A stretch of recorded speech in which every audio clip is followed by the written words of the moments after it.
Hello, and welcome to the Embrace Your Destiny podcast. My name is Sandra Dawes, and I'm your host. And if you're new to the podcast, the Embrace Your Destiny podcast is all about sharing the stories, the journeys of women who have been through this experience called life, and they've experienced challenges and obstacles, and they've come through the other side. They've come through and they've survived these struggles, and they've learned lessons, and they feel that these events happened for a reason, and they're going to offer advice to anyone who might be going through something similar in their own life. And so today my guest is Dr. Linda Hurley, and she is an intuitive, a certified energy healer, transformational coach, and founder of Magnetic Moment, LLC. She specializes in helping driven women make purposeful decisions based on the power they have inside. Linda helps women release the feelings of guilt they encounter about all of the things going on in their lives. She uses her unique skills to draw upon science and spirit to transform women from how they feel today to feeling incredible tomorrow, so that they can show up every single day for themselves and the people they love. She has trained extensively with Shila Moa in the healing modalities of the Brennan School of Healing, and over the course of her career, earned her PhD in Geology. Linda lives in Oregon with her husband and 3 daughters. And so thank you so much for being a guest today, Linda. Oh, thanks for the opportunity. I'm happy to be here. And so, Linda, why don't you start off by sharing the part of your journey that you feel has brought you to where you are today? Sure. So I'm a first-generation Mexican-American. My mother was born in Mexico, and I was born here. My father was American, so I'm also American on my father's side. But growing up, this was always a struggle, right? I was never Mexican enough to be Mexican, and I was never American enough to be American. I struggled a lot to find other people like me, but either way, I went to school. I got really interested in geology. My mother, from a very young age, was like, "You need to get a PhD. It doesn't matter what you get it in, but you need to go to school as long as you can. You need to get as educated as you can." And it wasn't just my mother. I had heard it from other places as well. And so when I got to college, I didn't really know what I wanted to study, but I really liked geology. It spoke to me in a new way. I didn't even know it was something you could study, honestly, until I got to college. But I really enjoyed it, and as somebody who is a very creative person, I like to try new things a lot. I needed to find something that was flexible enough that would keep my interest for all the study, going through the PhD, and I knew that geology could offer that to me. So I graduated with my bachelor's. I went and got my master's degree, and then I got my PhD, and then I continued to have part-time employment as an academic at Yale University and at the University at Albany in New York. And during this time, the last year of my PhD and into these part-time jobs, I also started my family.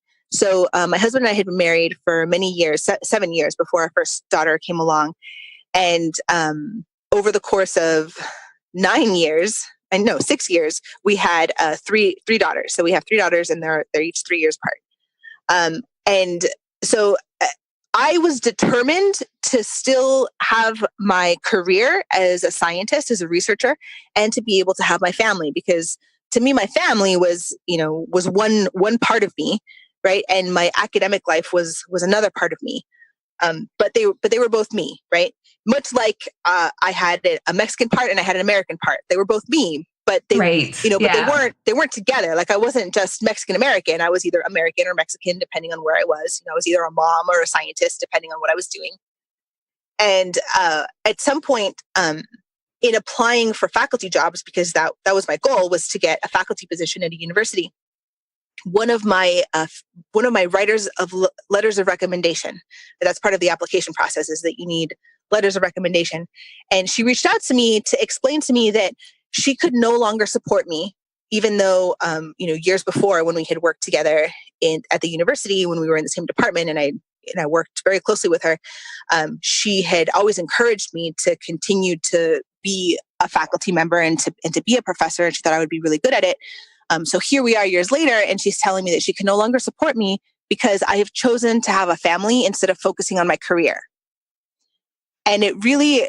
So it's that whole mindset of one or the other, never both. Exactly. Like, you can't you've already let all this time pass. You've already lost your opportunity to become a professor. You didn't get that job right away, right out of the gate. And yes, you worked at Yale, and yes, you worked at, University at Albany, but you also were having kids at the time. And so you don't have this long track record of publication. It doesn't, your portfolio, in essence, doesn't show that you value science above everything else. And so I can no longer support you because it would reflect badly on me. Oh, wow. So, I was hurt and I was annoyed and I was angry, all those feelings, right? All those obvious feelings from a conversation like this. But what I realized once I let that sort of sink in, and once I sort of looked at what the real problem was, is that she was a woman, a minority woman who also had a family, who had one child. And she really believed, and maybe it's true, that she can't support other women to rise up, other women who are mothers, who have families, to rise up in academics, that she can't reach out to support them. And I sort of looked at this as a bigger problem of, motherhood in general. And it's not just motherhood, it's being a woman and what's expected of you as a woman, and how if you're an educated woman, you shouldn't have a family. Or how many times I got told by people, you're wasting your education by staying home with your kids. Because if I was working part-time, right? If I'm a part-time researcher at Yale and also staying home with my kids when I'm not working, that's wasting my education and that's wasting my degree. And right. As opposed to doing something completely unrelated to what you went to school for, which you weren't doing. Right. So there's a bigger problem here. And that is really where I feel like I can really shed light, as a woman, as a minority, as an educated person. We need to change the way that we view motherhood. And as, it's not this thing that that you shouldn't want. And I feel like I'm getting tongue twisted here. I'm overcome with, being upset. Well, yeah, I get it but I think that belief that it has to be a choice, that this whole idea of being able to have it all is some sort of illusion that nobody can truly achieve, is something that I think is ingrained in a lot of women, because that you can't be a successful businesswoman or career woman and have a happy family, that something's got to sacrifice. Right. Something's going to be sacrificed for that. Yeah. And so I think that what it really comes down to for me is not so much the idea of being able to have it all, but being able to really have all of me. That's what I learned. That's what my big lesson that I learned from this experience, and what really changed my life and really changed the way I think about what I'm doing with my life, is that I don't want to be a Mexican person in one environment and an American person in another. I don't want to be a family person in one environment and a scientist in another. I don't want to be a spiritual and religious person, or a religious person in one space and a spiritual person in a different space. I am all of these things. Right. You want to honor the whole, and not just simple parts of it, depending on the environment. Yeah. Sure. What I learned from this experience is that I had been working so hard on keeping all these different parts of me isolated from each other. And I was putting so much energy into only one thing at a time, that it really left me open to be in a place where I didn't belong. And not that I didn't belong in academics. I firmly believe that I'm perfectly capable of doing all of this work, right? And it's not that I don't belong in the spiritual realm or in the personal development realm. It's that I don't belong in a place energetically in my body where I have to spend time separating out different pieces of me. Right. What hat am I going to wear today? Exactly. I want to wear all three hats because I think they look really good together. Yeah. You're creating your own fashion statement. I want to wear my orange sock on one foot and a yellow sock on the other foot because I think they look good together. Yeah. Yeah. And that's where you feel most comfortable. Yes. And so, people need to get used to it. Right. And not just get used to it, but where is your yellow and orange sock? What does that look like for you in your life? And that's really what I am doing today. That's what I'm doing now, is I'm helping women look at what's most important in their life by looking inside, because they have all the answers. We have all of our own answers. They're all inside.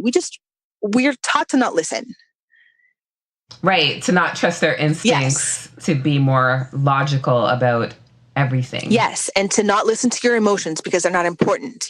This is something that I like to talk about a lot, actually, is that when you're a little person and you start school, you learn that there's, happy emotion and sad emotion and frustrated emotion, right? There's like 5 or 10 emotions that they sit and they work with, and they learn their basic colors as well, right? You learn that there's, Roy G. Biv, you learn the colors of the rainbow.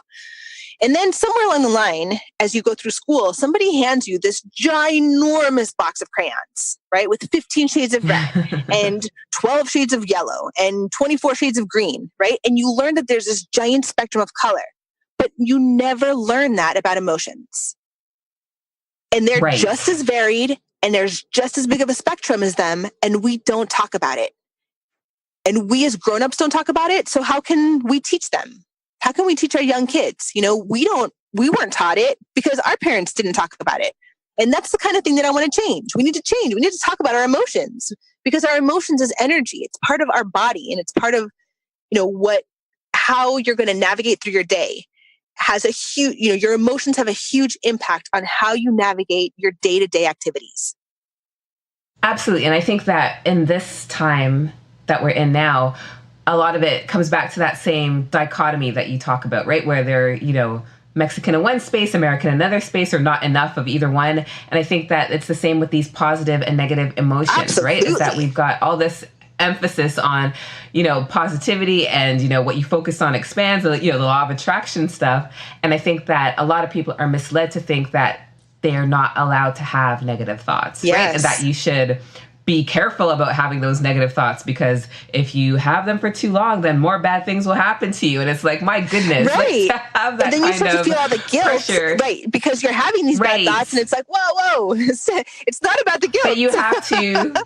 No, it's not about the, and just like, the mom versus career woman, you have to honor all parts of you, right? And that includes your emotions, right? So if you're having a bad day, okay, you're having a bad day. Recognize you're having a bad day and figure out a way to feel better, but don't beat yourself up about having a bad day, because I think that's still part of the human experience. And you're allowed to have a bad day. I think the trick is to not allow those negative emotions to swallow you whole. It's a nice place to visit every once in a while, because again, it's part of the process, but you don't want to live there forever. Yeah. I mean, I tell my kids all the time, it's okay to be mad. I see you're mad. That's fine. But it's not okay to act on that anger. It's not okay to lash out and kick, the wall because you're angry. Like, that's a behavior thing. Or call or call names or whatever else. Like, let's separate the emotion from the behavior, because the emotion is totally normal and natural, and everybody feels that at some point. But what you choose to do with that is where you have control. And I feel like sometimes... And when you have... Yeah, sometimes we get stuck in this place where, like, well, I was just feeling that way. Well, okay, fine, you were feeling that way, but that doesn't mean you get to act that way too. Right? We need to separate our behavior from our emotions. But if you don't know that emotions are real things, or you're not versed in the idea that emotions are energy and can change and move like water down a river, then you get stuck in the idea that it's behavior based, and that these emotions are tied that, every time you get mad, you're going to react in this way. Well, no, that's two different things. Right. You get to choose. And I think that when you have that awareness of your emotions, and you can, consciously choose how you're going to react to those emotions, that's the most empowering place to be. Yes. Right. Where you're not doing these knee-jerk reactions, right? You're like, okay, I'm angry, and I know how I normally act when I'm angry, but today we're not going to do that. We're going to try something different. I think when you can get to that place, then, you're really getting into a place of alignment with who you truly are. Absolutely. Then everything you do is based on choices that you're making, and not just reactions that are based on things that were put there by other people. Right? Right. Yeah. So you're taking your power back and not giving it away to the words, actions, or whatever of other people. Yeah. So I think we touched on the biggest lesson you learned, and I think that it's about having all parts of you live harmoniously. Yes, absolutely. Would you say that that's... Yeah. because when this happens to you, right, this is going to happen to you. You're going to run into this time in your life when you feel like everything is falling apart. You know, some of us go through it more than once. And I feel like it's very much like a natural disaster. You know, again, going back to my geology and going back to nature, it's a big shift in energy, right? An earthquake is a big shift in energy, a hurricane, or, you know, a wildfire. These are big shifts in energy that happen in nature. And if your foundation isn't stable and steady, it's going to crumble, right?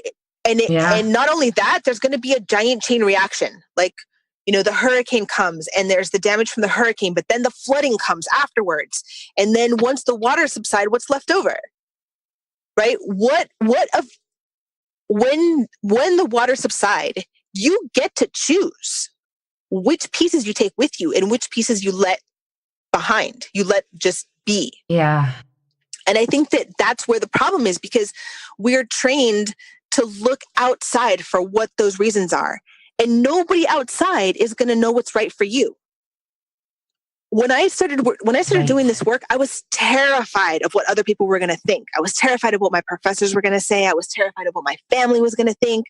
I would, you know, to really step into this piece of me that I had kept so isolated, right? This very spiritual side of me, this very wanting to really help people and work with people side of me. You know, I was really terrified of what people were going to say. But that exactly is what I'm talking about. It's not up to them. They don't get to decide for me what I'm going to do with my life. Linda, when do you think you got to a point where you realized that you were enough, regardless of what I like to call the peanut gallery thought? Yeah. You know what I mean? Like, when did you get to a point where you weren't worried anymore about being Mexican enough for, you know, some and not American enough for others, or spiritual, you know what I mean? Like coming to peace with that. Well, I think it's something that I still struggle with and I'm still walking into and really fully embracing, right? This is a big life lesson for me that I don't think is going to go away. But what is different is that I have tools to manage it. I can recognize it. I know how it feels in my body. But I think that one of the things that helped me was to think back on my life. Think back to different periods of my life. And for instance, when I was in high school, in like the middle-ish part of high school, I was having a really good experience. I really enjoyed my teachers. I really enjoyed the subject matter. And I really felt like freedom of self to really explore, you know, what kinds of things I like to do. I feel like I started learning about essential oils at that time. And so when I went back in my memories, you know, when I was sitting there in my funk, trying to figure out what I was going to do with my life because I wasn't going to be a professor anymore. I went back to that time and I was like, if I went to that time in my life and I looked at all those people in my life, none of them would be surprised or shocked or in shame about the idea that I wanted to become an energy healer and work and coach women one-on-one. Nobody would be surprised. You know, and going to talk to my family, you know, when I was talking to my mother about this and my family about this and my brother about this, and they were very supportive. They were like, okay, if that's what you want to do, then, you know, do it. And I was like, really? Like the sky's not going to fall. Like, wait a minute, this is, you know, and I started to get permission from other people. I started to go back to myself, right? And think about times in my life when I was really comfortable or really happy and expansive and asked permission of myself then. And I think that's another key is looking for the permission within you instead of looking for the permission outside of you. Yeah, because I think that when you have that conviction, right? When you know that this is something that you want to do, I feel like people around you feel it as well. Yeah. So even if they don't necessarily understand it, they support you because they see how committed and convicted you are in that decision. Yes. So I think that it's when you come with, you know, you're gonna say that you're this is your goal, and but you're still not sure about it. And so when people hear that, and you can hear the lack of conviction in what you're saying, right? Then that's when people are like, really? Are you sure that's what you want to do? Yes. And because we're already on the fence about it, and we hear those questions, and we get defensive, right? Yeah. Because it's like, oh, now you're now you've got the same questions I have, but I don't want to admit that I have those questions, right? So, but once you're in that space of really being committed and convicted in what you say you want to do with the next phase of your life, then I think that when you speak it, that you say it with a lot more confidence. And so when people hear it, again, they might not get it, but they're like, okay, she sounds like she knows what she's getting herself into. So I'm going to support her. This is a really good point that you're making, because what you're talking about is something that I would call energy, right? When I come into a conversation, the way that I present myself, or the way, the vibes that I'm giving off is energy. And, and you as the other person in the conversation is receiving that. And like you're making interpretations, and not just you specifically, but whoever you're speaking to, the other person, sometimes the receiver. Sometimes you walk into a room and, you feel certain people, or if you're in a room with other people, like you feel when a certain person walks in, like that's energy. And that's a part of every human being. It's a very natural thing that we don't talk about in schools, that we don't talk about as people, that, it's not in the education system. It's not talked about in the religious system. And so it's left to be like this very weird out, woo, very strange thing. Yeah. But it's a very normal. A big enigma. But it's a very normal, natural thing that we all experience. We just don't have words to talk about it. And so it becomes this very outlandish, fluffy thing. When in reality, it's a very normal, everyday, like you use it all the time. You use your intuition all the time. All the time. Because I remember going into job interviews and knowing that, I had those desperate times where I really wanted to get a new job, and you're going to all these interviews. And I know now that they could probably smell the desperation on me. And that's probably, even though I was getting that second and third call back, I wasn't ever the right candidate, but it was because I really didn't have the faith or the confidence that I was the right candidate. And, it took a long time to realize that, but now I get it in such a better way, right? And so it's always about checking in with myself before I, do a speaking gig or even do a sales call or anything like that. But just, doing that check in on myself to see where I'm at and what kind of energy I want to bring to that event or that conversation. Yeah. Linda, what advice would you give to somebody who's struggling with that split, having that dichotomy in their life where they're trying to, can they really be who they really are and be comfortable with it? My advice would be to look inside, to sit with yourself, and to look at all of your thoughts and feelings, right? To going back to that example that I was giving about the hurricane and the flooding, to let the waters go down and see what's left over. What is it that you are ready to move forward with? What is it that's really not helping you? Like, why are you dragging that giant wall that's not attached to a house anymore along with you? Right? You don't need it. It's okay. It's okay to let it go. That's another big piece of advice. So my first big piece of advice is to sit with yourself and really ask yourself, what do you want? What don't you want? What pieces of what's left over after this giant energetic shift that happened in your life, what are the pieces that you still want to carry around with you? What are the pieces that are still precious and important? And what are the pieces that really don't matter? And then the second one is, oh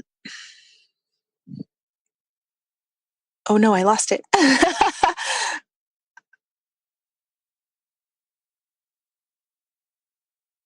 Well, let me just leave it with that. I think that's really the big piece. Oh, I remember now. The second piece is to give yourself permission. You don't need the permission to come from someone else. You can really, literally just say, I don't want to do this anymore. And I give myself permission to not do this anymore. And just that little bit, if you're honest with yourself and you're honestly saying it to yourself, that will lift you. You will actually lighten. Your shoulders will literally physically come down.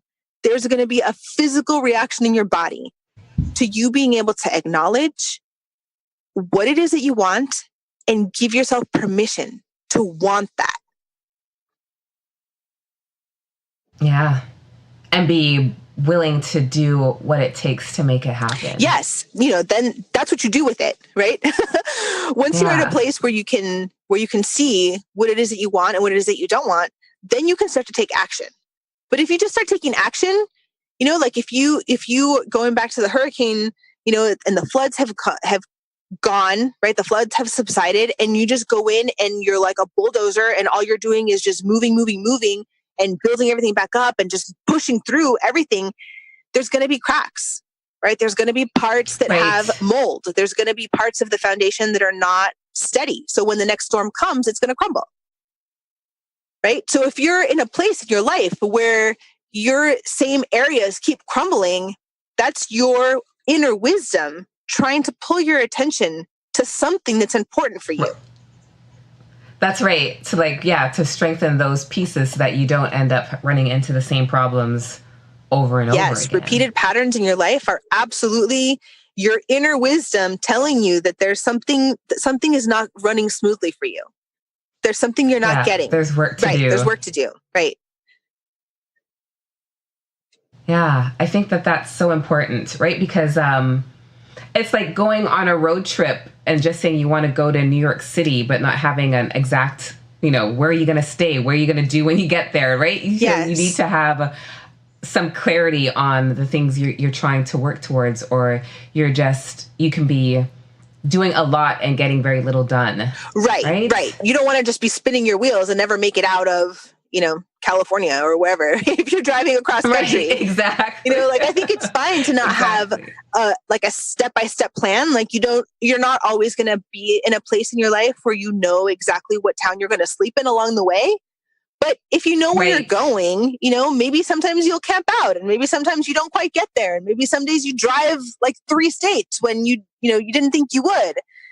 Like, you need to be flexible enough to allow for all this variability, but you still have some place where you know that you're going. Yeah. And I think and one of the things I always tell my clients is that I feel like, especially when it comes to your goals, it's much like a road trip. And so when there's like a road closure along the way, most of us anyway, don't make a U-turn and head back home. We just look for an alternate route to get us where we're going. And I think that we have to, sometimes we forget that when it comes to our goals. So we hit these obstacles and it's like, oh crap, obviously it wasn't meant to be. Whereas I've taken those as a sign, almost as a test of my commitment to making that goal a reality. I like that, yeah. Right? It's like, well, how bad do I really want it? Right. Because if it's easy for you to give up on it, then I don't think it was a meaningful goal in the first place. Absolutely. But when you really are committed and you really want something to happen, you're like, oh no, I'm going to find a way to make it happen. So even if it means I have to drive, 20 miles outside of the original plan, I'm okay with that, because at least I'm still going to get to where I need to go. Yeah. And maybe 20 miles outside of the original plan is a nugget that you need. Right. It might be a very beautiful scenery that you get to see when you go through that path. Right. So there's always, I believe that everything happens for a reason. And I think that sometimes we just need to take that time to reflect on what those reasons are, because I don't think they ever are clear when you're going through it. It's true. The reason why it's happening. Yes. But I think that when we take that time to really reflect on what those incidents meant for our life, how that what course correction that caused us to make in this journey called life, that we see that it did happen for a purpose. Yeah, I think that I would add that a third piece of advice is to trust. Because once you can sit down with yourself and talk to yourself, and once you can give yourself permission, you have to trust that that's really what is right for you. And, that's what these roadblocks are, right? When you get these roadblocks and you don't have the trust, then you just turn around and go home, or you just give up. Right. Right. Yeah. But you have to have the trust that this roadblock is not the end, right? It's just an obstacle. No. It's just something. It's just a boulder in your way. It's not the end. No, and when you get to overcome that obstacle, you feel so much better about yourself, because you're like, man, I didn't think I was going to get through that, but I did. And I think that it starts to make you think about what else is possible. Yeah. You know, what else am I capable of that I never thought I could do before? Absolutely. When you get I mean, maybe things. in the end, it changes your goals. It widens your goal, right? Because now you have this new skill that you didn't realize that you had. But the thing is, you have it because you were born with it, and it's all in you already. You just hadn't had a chance to use it yet. Yeah, exactly. And I think that's why, like you said, having this trust and being able to have faith in your instincts and your intuition, and just have faith in general. And I'm not necessarily talking in a religious sense, but just really being able to trust that things are happening. They're not happening to you, they're happening for you. And so it's just a matter of sometimes surrendering the need to control every aspect of it, which I know for myself has been a huge lesson, right? To be able to not feel like I needed to be in control of every single element and aspect of my life. But I realized that, like you said, you know, when you're able to let go, so when you're able to let go of that need to control everything, you know, things flow a lot easier and you do feel a lot lighter because you're not holding on so tight to everything. You're able to just sort of let go and, trust and believe that it's all going to work out the way it should. Yes, I absolutely agree. You know, our emotions, our thoughts, our energy, it's all very physical. Even though we can't necessarily touch it, it has this very direct effect on our bodies and our muscles, on the way we walk and carry ourselves. It's a very physical thing, even though it doesn't seem that way, but it has such a profound impact on us psychologically and physically. Linda, any final thoughts before we wrap up? I really want to thank the audience for listening to this far. I hope that you have enjoyed my viewpoint on life and the story of my journey that has gotten me to this point. I have really enjoyed sharing it and telling it, and I find a lot of strength when I'm able to discuss these points and sort of share them with people. And so I would encourage you to, you know, when you are ready and when you feel strongly, to start sharing your story as well. Yeah, I think there's something powerful in sharing your story. And I think that sometimes we disregard our experiences because we think that everybody's been through something similar, or, you know, or what we went through is not a big deal. But I think that there's so many lessons to learn from others' experiences. And I know I've learned a lot even doing these interviews. So I'm excited to do more of them because every interview has been so insightful. So, Linda, thank you so much for taking the time to be a guest. And for the listeners, thanks for having me. You can always come back to the show. You can always come back to the show notes and learn more about Dr. Hurley and where to find her. Her social media handles will be on there. And again, thank you so much, Linda. And to the listeners, have a great day and enjoy the rest of your week. Thank you very much. Take care. Bye-bye. Bye.